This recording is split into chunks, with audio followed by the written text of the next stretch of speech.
We're on the last and final stage of doing the shiplap. We are going to install it, and as you install shiplap, you want to push it in at an angle and then turn it up.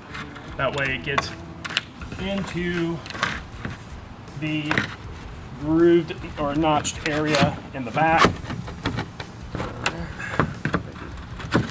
All right, there it is. You feel it kind of snap into place. Now, when doing work like this by yourself, you do want to be able to tack it in place so you can make adjustments after you have it in the location that you want it to be.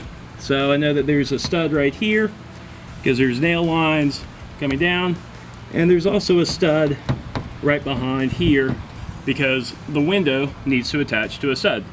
So what we're going to do is we're going to take the nailer, we're just going to pop a nail in the middle to hold it in place.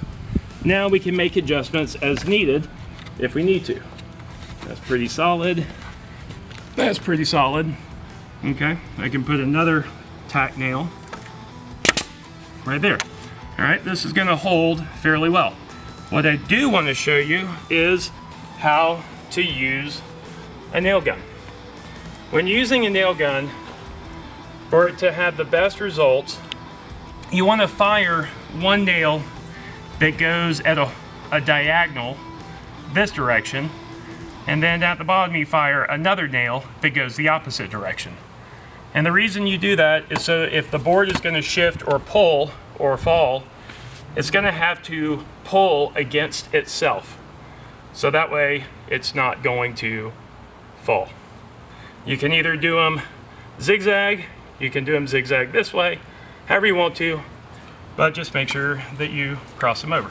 So I'm going to fire one at a zigzag that way, down here, that way. This board's not going to come off the wall anytime soon. We're just going to finish tacking them in, put on the last piece of shiplap, and then we'll show you a final product. Thanks for watching Get Handy Now, and stay tuned. Make sure to subscribe to the YouTube channel